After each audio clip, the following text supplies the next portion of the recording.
Welcome to Crafty Sourcer. If you're looking for a raw, unfiltered podcast on all things sourcing in APAC, you've come to the right place. Grab a coffee or wine and join your host and other guests as we dive deep into the complex and ever-evolving world of sourcing, keeping you informed on insights, tools, and even at times, a healthy sourcing debate or two. Now, here's your host, Denise Pereira from Kaleidosource. Settle in and let's get crafty.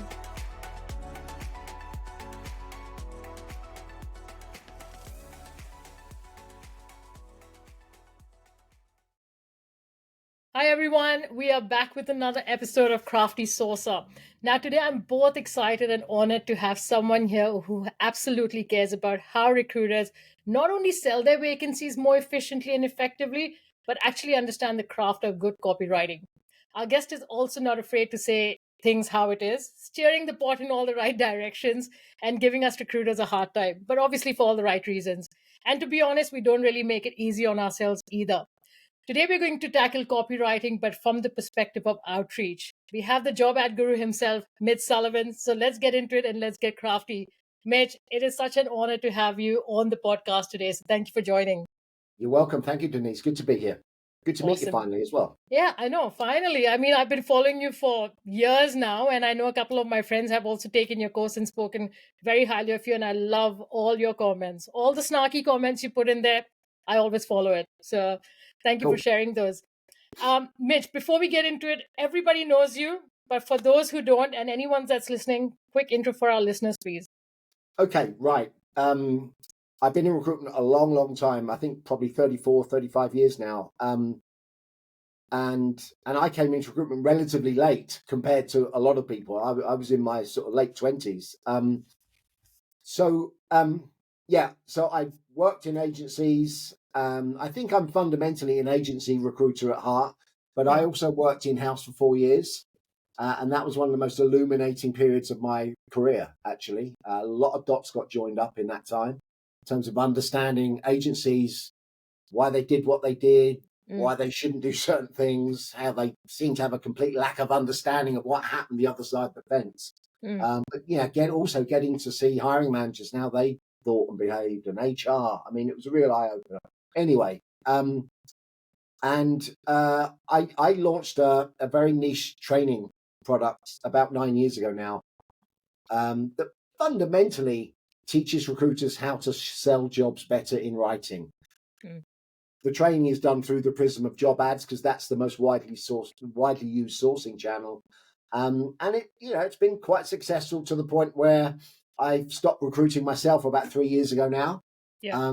I always liked the idea that I used to do a bit of recruiting because I always felt it added to my credibility as a trainer. The fact that I was still out there getting my hands dirty, but sadly no longer. And I'm kind of as embedded in the recruitment industry as you are, and we all are. So that's me in a nutshell, awesome. Essentially. And what made you start Copywriters for Recruiter? Was it just that you were really overseeing shitty copywriting job ads, or what was the reason that really was like, okay, I need to do something about this? Okay, right. The context was I've always taken job advertising seriously, or job marketing, I prefer to call it, because advertising is just one channel. Social media has given us lots of different ways of getting jobs in front of people. But I came into recruitment pre-internet, and I don't know if you can imagine what recruitment was like prior to all the things that we, anyway. Fax machines. Well, God, I don't know how we did business without email, really. I look back at how did we make money? Anyway, we did.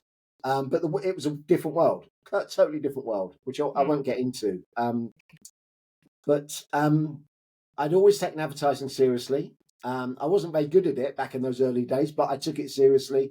But that caused me to sort of try and learn from people. I'd always look at ads, then I started reading a few books about them. And then when the internet came along, I was able to follow ad agencies and find lots of really great source material very quickly. So it kind of inspired me. I read a few decent books as well. And I just upped my game in terms of the kind of ads that I was able to put out for my clients.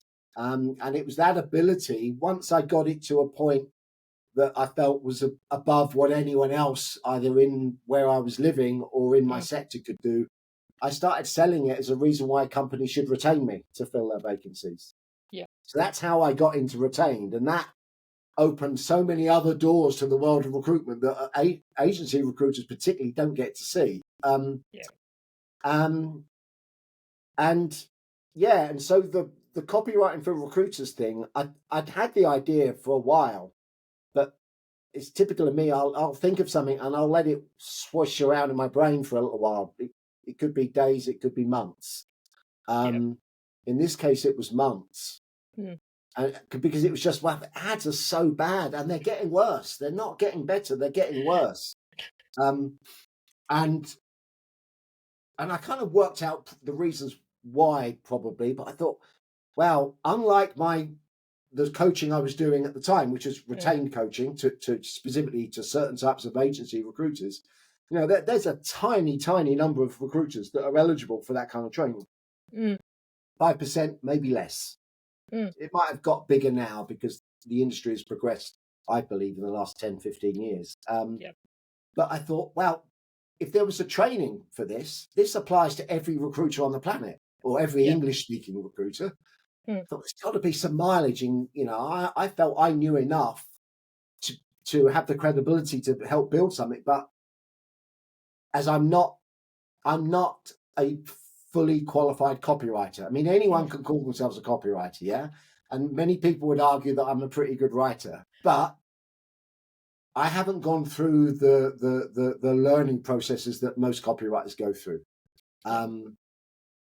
But so I always felt I needed someone with training credibility and a good understanding of the art of copywriting. And lo and behold, I just saw someone on LinkedIn who I happen to have known for about 10 or 12 years. Yeah, Jackie Barry. And I hadn't realized it. She'd written copy for me on a couple of occasions, but she was a bit too expensive, so I didn't use her very often. But I noticed that she was training journalists on how to write better copy. And I didn't know she'd moved into training. And apparently she'd been doing that for about 7 or 8 years, and I hadn't even realized that. I literally rang her there and then, and I said, look, I've got this idea for a copywriting course just for recruiters. I've got the audience that'll at least give us a start. Do you think, but I need someone like you to they're the mechanic if we were building a car. So Jackie, I needed to sort of build the engine, which she thought it was a workable idea. We got involved. It took off quite quickly, and off it went.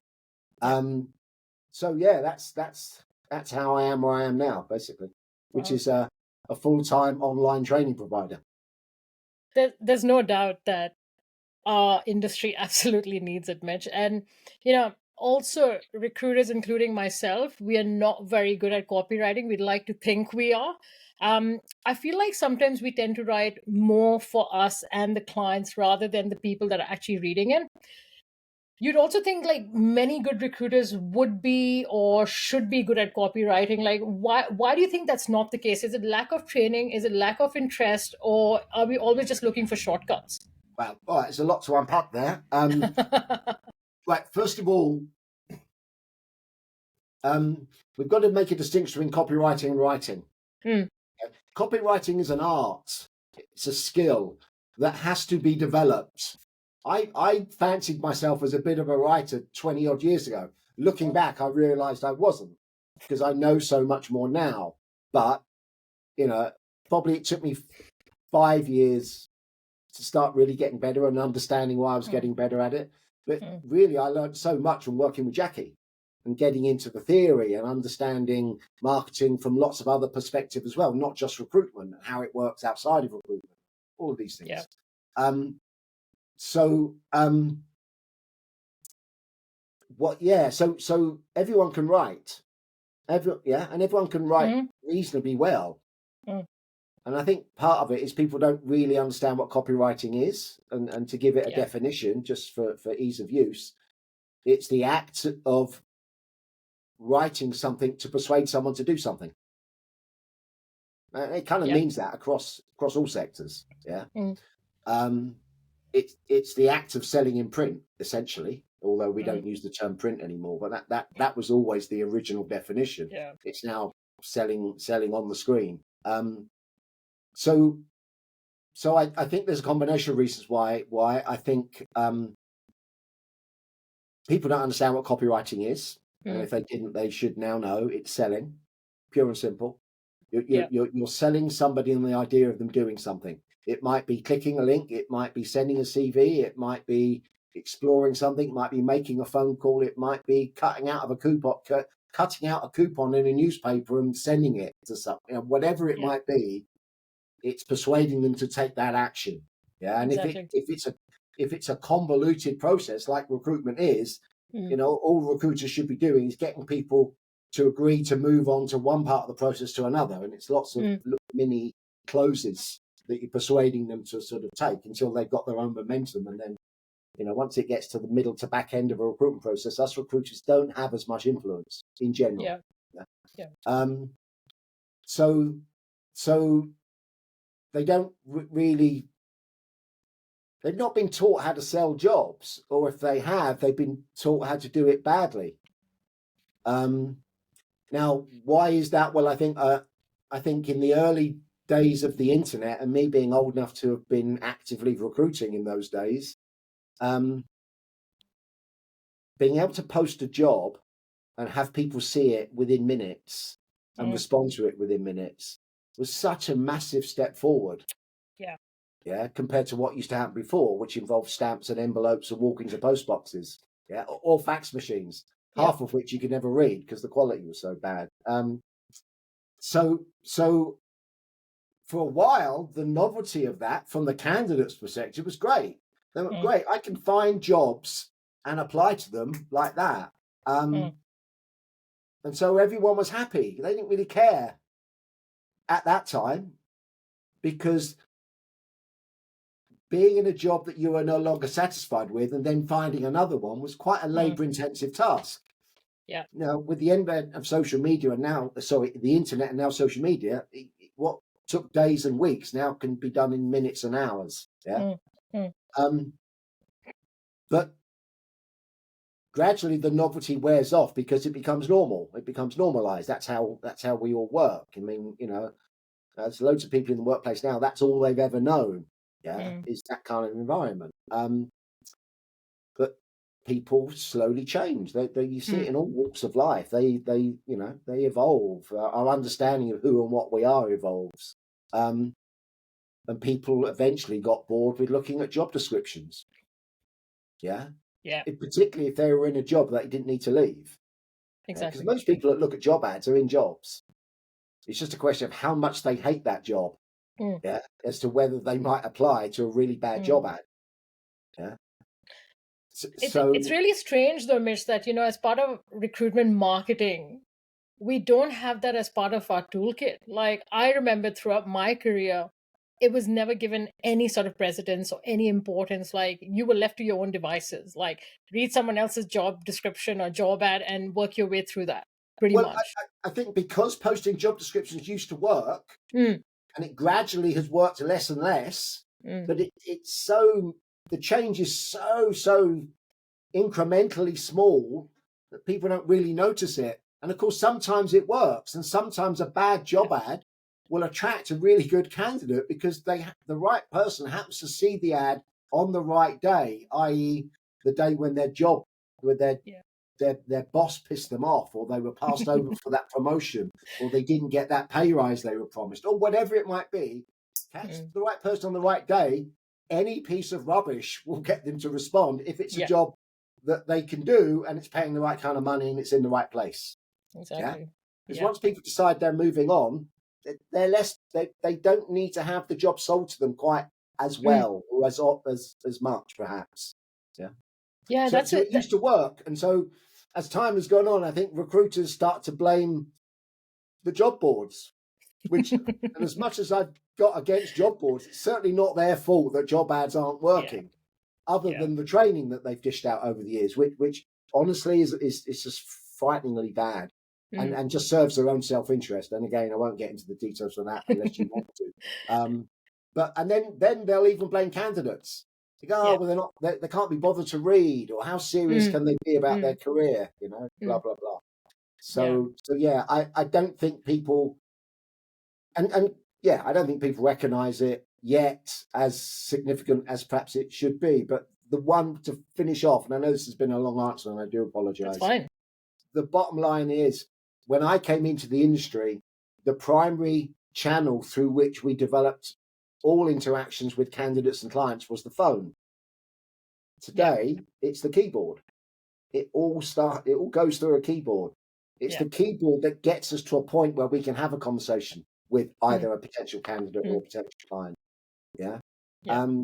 So being able to formulate words and sentences that are persuasive is just never been more important, actually.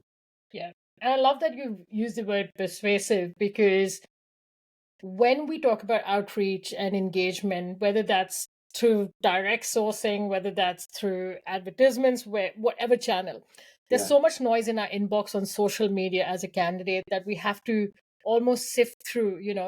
Getting attention is critical. We talk about keeping subject lines to a minimum, hyper personalization, adding GIFs, memes to stand out. And obviously it can be very costly if you get it wrong. Yeah. One thing I feel like we should lean on understanding is the psychology of the candidate. Take it a step further, give them what I call TLE, which is tender loving experience through words, right? Show them that we've read their profile, that we've done the homework, that we understand what they're doing and have an interest in what they want to do next. So, we're building that social credibility through good copywriting. And good writing. Yeah. Yeah, good writing, exactly. And this is why I feel like, having that good writing or that art of good copywriting is important as a part of a recruiter and a sourcer's skill set. How do you think we can, in our current roles, and how do you think we can become better advocates of that? Like, what more can we do than what we're already doing? And I know we can absolutely do more in that facet as well. So okay, before I answer that question, let me just get some context to it so that I can answer it the right way. So in general, a sourcer's role, and I appreciate this can vary depending on the circumstances. I knew this was going to come, Mitch. I knew this was coming. Just correct me on the parts that I'm wrong about. Yeah. A sourcer's role in general, or typically, is to be able to know where to go to find certain types of people, to use Boolean logic to scrape under the surface of the more obvious people that they might find via LinkedIn or via any other place, or just via the internet in general, to then have that list checked with whoever they report to, be it a recruiter or a TA person or even the hiring manager, but end up with a list. And then their job is to send a message to everyone on that list and respond to those that respond to that message. And then to filter people to a point where they're potential candidates, so that a recruiter then picks that up and then starts to sell the job more comprehensively and assess those candidates as to whether they really would be a fit. Yes? That's a yes and no answer. Okay, give me the no parts. Okay. So the no part is it depends on how your function is set up. So I'll talk about where I worked and how it's been set up. So my role is where you actually have full candidate ownership. So that means you do the passive headhunting, you find them, you search, you engage with them. So the engagement part is where the whole storytelling is happening. So we go in, so as a sourcer, we go equally with the recruiter to the hiring debrief or whatever that is. Okay. So the recruiter has nothing to do with it until we move them onto the interview stage. So it depends on the geographies as well, and then how the functions are set up. So we have that complete ownership to actually do the full selling that we need to do. No, that all makes perfect sense. Perfect sense. Yeah. And I've worked with sources, particularly on a few assignments just in the last 3 or 4 years, actually. But obviously, I've worked with outsource. So what do they call them? They had a name. Resources? No, it was researchers. No. They're all standard names. It'll come to me, and I'll blurt it out a little bit later. But their job was to go out and build talent pipelines, mainly for. You're not wrong about that either. Yeah. But they had a specific name and I can't remember. Anyway, it doesn't matter. Yeah. Okay. So some have a bit more responsibility. So Yeah. when you talk about engagement, you're talking about messaging or emailing. Emailing, messaging, even just I love picking up the phone and calling people. I still feel like I'd rather get a straight up no then and there than waiting for an email, 3 weeks later. I think the phone thing is an interesting one. In fact, I heard you talking about this with someone. I'd listened to one of your other shows the other day, just to get a sense of what I was in for, And I remember that came up actually, the phone thing. Okay, let me give you my opinion on the phone thing. I think that will be more effective the higher up, the more senior the role is that you're recruiting for, and far less productive the lower down. I've tried headhunting passive candidates in the 25 to 26,000 pound a year range, and they're just not mature enough to be headhunted by and large. There'll be the odd exception, but by and large. It also depends on the kind of job as well, because if it's a sales or a marketing job or any kind of job that involves interaction, communication, then I think the phone is perfectly viable potentially.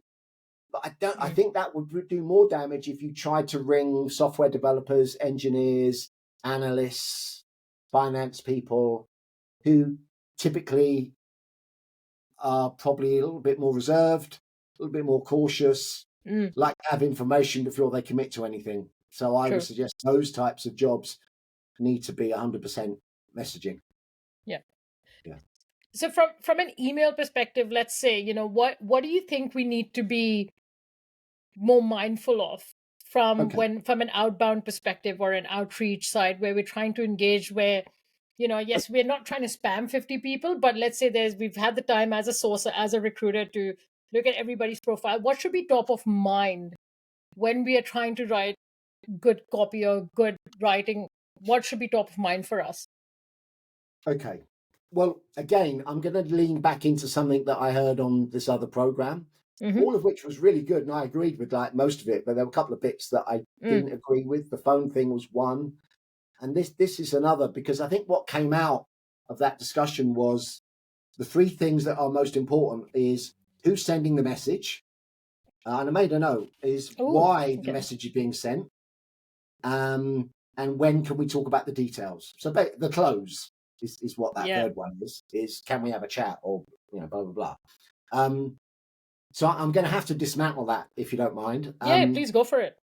So who's sending the message should be self-evident just by looking at the message, because you can see who the sender is. There's normally, you see a little bit of their bio or the strapline. You normally know if it's a recruiter, but if there is any doubt, you can achieve letting them know who you are in the first opening line of the message without telling them who you are. True. And you can also achieve the second part, which is why you're sending it, without actually saying why you're sending it. So look, most messages that I've seen or hear about during my training, and I've received some as well, nearly all are focused on what's important to the sender, not what's important to the recipient. Now, I think there are some examples where I look at them, I think I can see the sender's intention there, but the reality is something different. So let me give you one classic example.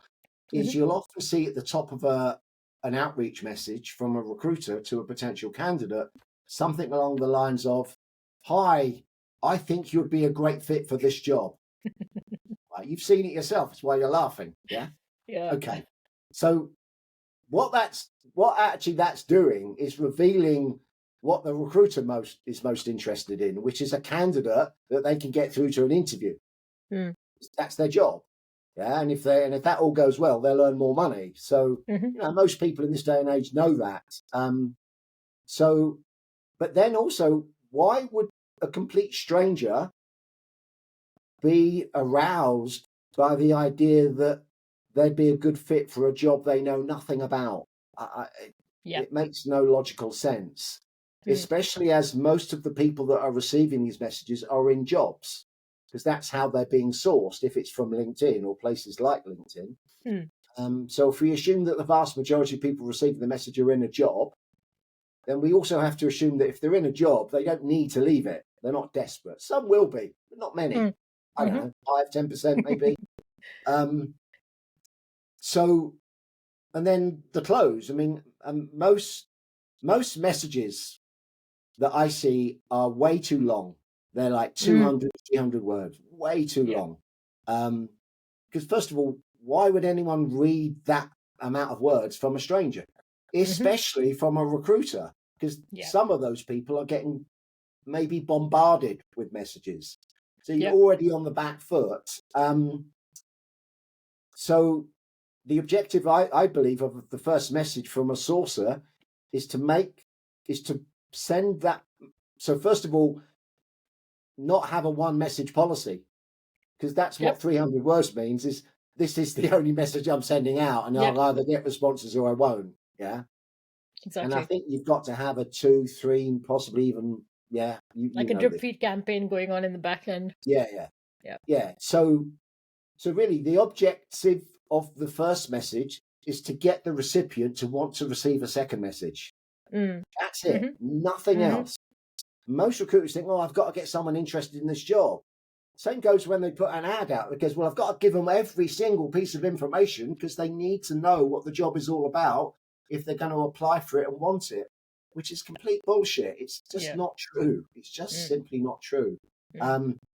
People only want the nitty-gritty detail of a job once they know it's a job they're interested in. Then they'll read a job description, or they're more likely to. So all of what I teach recruiters, and I don't have specific messaging training, although I'm thinking of seriously creating a mini course. I mean, it'll take more than about an hour to actually improve this. Is send a message that's, so first of all, you want someone to read it, because most people won't read it. If they open it, they'll look at it and they'll bail. So your first objective is getting to read the ad. So one way to achieve that, and the easiest way, is to make the word count so small that just by opening the message or the email, they see it, they look at it. And it's impossible to look at 50 or 60 words on a screen without reading them, or at least without understanding what those 1 or 2 sentences are saying. Yeah. So there's your readership box tick. They've read the message. Yeah. Then, how do I get them to want to receive a second message?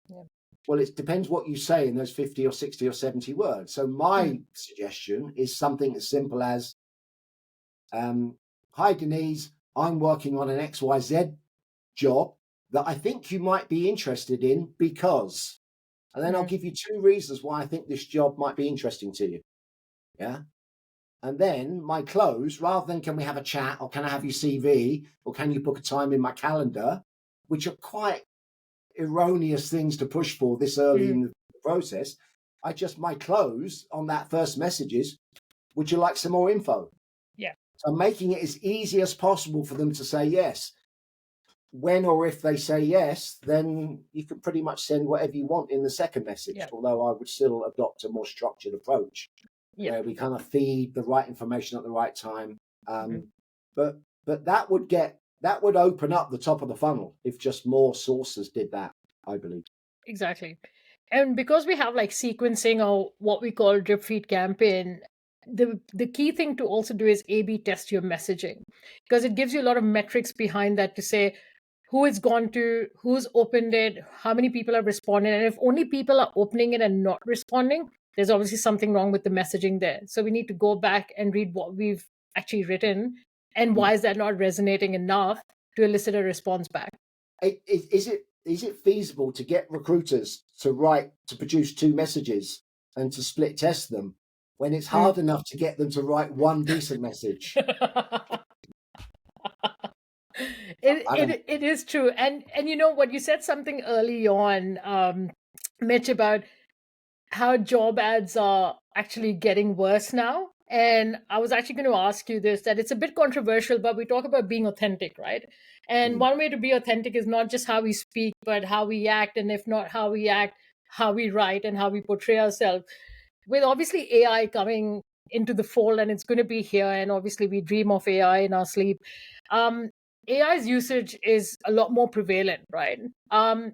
Do you believe, and are you seeing that there's an inherent risk of being a lot more less authentic with our tone and our voice? With obviously there's going to be an over reliance of AI in general. So are you already seeing that happen? Well, I was seeing that happen before AI came along. And I no, that sounds facetious, but I Yeah, mean it. yeah. I've received lots of messages. I see lots of job ads. I've seen other people show me messages that they've received, and you know, Mm, so yeah, it AI at the moment isn't changing anything. mm, AI mm, is so some people it will accelerate the race to the bottom. mm. Yeah, and there will always be a portion of the recruitment industry that that's where they are, and that's how they think, and they're probably never going to change. And there will be some people that will just enable them to carry on doing what they've always been doing, which Yeah. is churning out job posts that are more or less like a job description. Hmm. Yeah, and the problem with the job description, it reads like a ransom note. It does. It's all we want, you must, you must, you must. That's basically a job post, isn't I it? love that. Um, so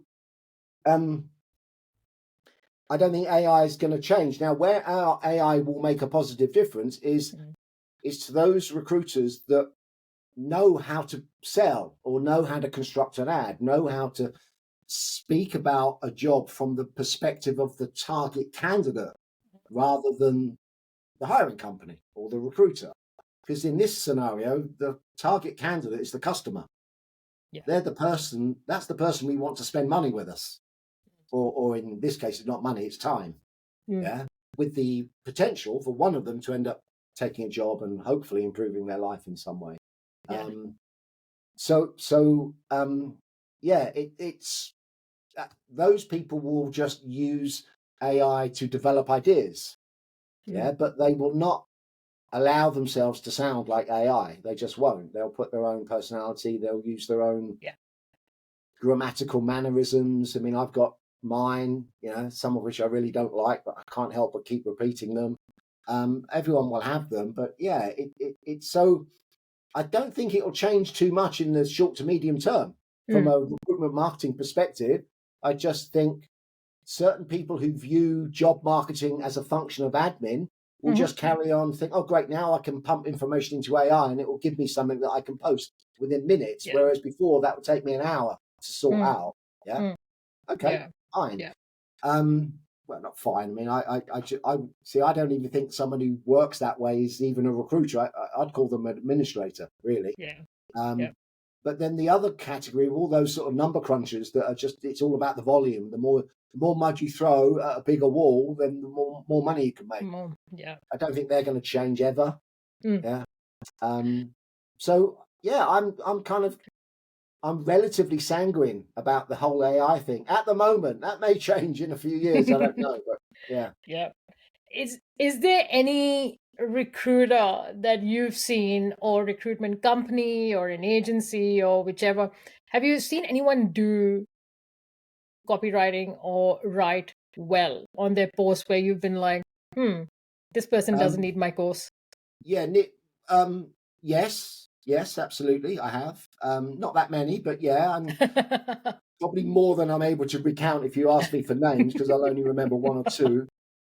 But honestly, Mm. most of the good ads that I see or good recruitment marketing that I see Mm. comes from people who've done my course. You know what? When I was going to ask that question, I was going to ask you, who do you know that writes well, and not someone that's done your course. So I'm glad you said it and not I me. know there are people. I'm not sure I should start naming names on a podcast, but no, there is two names I'm thinking of right now. Um, um, um, oh God, Kira Tessenti is one. who's just a good writer and works in recruitment. There's a guy called Matthew Baxter in the UK who's a recruiter. I've heard of Matthew. Yeah, he puts out some really good stuff. And there's some others as well. And I can't. Yeah. But there's one here in Australia, and he's I think I've seen you like some of his posts. Is Mitch King? He's a good friend of the community over here. Yeah, he's another good one. Yeah. Mitch, just one or two more questions from my side. Yeah, sure. This is something different. Has nothing to do with what we do day in, day out. What would your warning label say if you came with one? Warning label. Oh, blow, that's a tough one. It's a good question, actually. It's a good question. There's so many things. I'm just trying to pick one that reveals the least about me. I'm not easy to manage, which is why I stopped being employed 30 years ago, 28 years ago. Yeah, I've always worked for myself. I can work in teams as long as it's temporary. Yeah. Generally. Unless I'm in control of that team. Yeah. Yeah, then I could probably do it for a little bit longer. So yeah, so don't hire me for any big long-term projects, basically. So instead of saying handle with care, it would say handle with fear. That's what it would say. Maybe if not, I wouldn't pick fear, but yeah. Don't feed after midnight. I don't know. Yeah. Awesome. One more question, Mitch, and then I will let you go. What song would you play every time you entered a room? Sorry, say that again. What song would you play every time you entered a room? Oh my God. I would never imagine such a scenario that I would have a theme song that people would play while I walked into a room or on a stage to talk, so BG, Staying Alive? No. All I can do is I can tell you the name of a song that is my favorite song of all time. And it's the only song that I've ever heard that I've never get tired of listening to. And I can't explain why I love this song so much, other than the first time I heard it, I also saw the video to it. Oh, cool. And which the one? video for me was just one of the greatest rock videos I've ever seen. And it just encapsulated so much that is great about the, rock music and being young around rock music. Yeah. And that song is called Whatever Happened to Our Rock and Roll by a band called Black Rebel Motorcycle Club. Never heard of them. A song, it would be that. Okay, I'll have to try and find that song and probably put it into the podcast as well. You won't be disappointed. It's a classic. Awesome.